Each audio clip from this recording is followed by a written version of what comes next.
સુરતમાં ઉનાળો શરૂ થતાની સાથે જ ઠેર ઠેર મસાલાના સ્ટોલ ઊભા થઈ જતા હોય છે, ત્યારે શહેરના અલગ અલગ વિસ્તારોમાં વિક્રેતાઓ દ્વારા મસાલાનું વેચાણ કરવામાં આવી રહ્યું છે। ગૃહિણીઓ દ્વારા આખા વર્ષના મસાલા ભરવા માટે ખરીદી કરવામાં આવતી હોય છે, ત્યારે આ મસાલાઓમાં ભેળસેળ થાય છે કે કેમ તે અંગેની તપાસ પાલિકાના આરોગ્ય તંત્રએ હાથ ધરી છે। આરોગ્ય વિભાગ દ્વારા રાંદેર ઝોનમાં ઉનાળાની સિઝનમાં મસાલાના ઊભા થયેલા સ્ટોલ પર દરોડા પડાયા હતા। આરોગ્ય વિભાગે મરી મસાલાના વેચાણ કરતા વિક્રેતાઓને ત્યાંથી સેમ્પલ લીધા હતા। અડાજણ આનંદ મહલ રોડ પર લાગેલા વિવિધ મસાલાના સ્ટોલમાંથી સેમ્પલ લેવાયા હતા। પાલિકાના અધિકારીઓએ કહ્યું કે હળદર, લાલ મરચું, ધાણા જીરું સહિતના મસાલાઓના સેમ્પલ લેવાયા છે। મહત્વનું છે કે લાલ મરચું ભેળસેળવાળું અથવા તો નકલી આવતું હોવાનું સામે આવ્યું છે।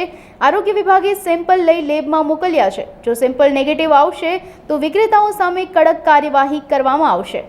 હાલમાં રાંદેર ઝોનમાં આનંદ રોડ ઉપર જરા મસાલા નામની મતલબમાં મરી મસાલાનું વેચાણ થાય છે, ત્યાં અમે ઊભા છીએ અને ત્યાંથી મરી મસાલાના સેમ્પલ લેવાની કામગીરી ચાલે। હાલમાં અમે હળદર પાવડર છે, મરચાં પાવડર છે, ધાણા પાવડર છે, એના સેમ્પલ લઈએ છીએ અને એ મુજબની કામગીરી સુરત કોર્પોરેશનના દરેક ઝોનોમાં સેમ્પલ લેવાની કામગીરી ચાલે છે।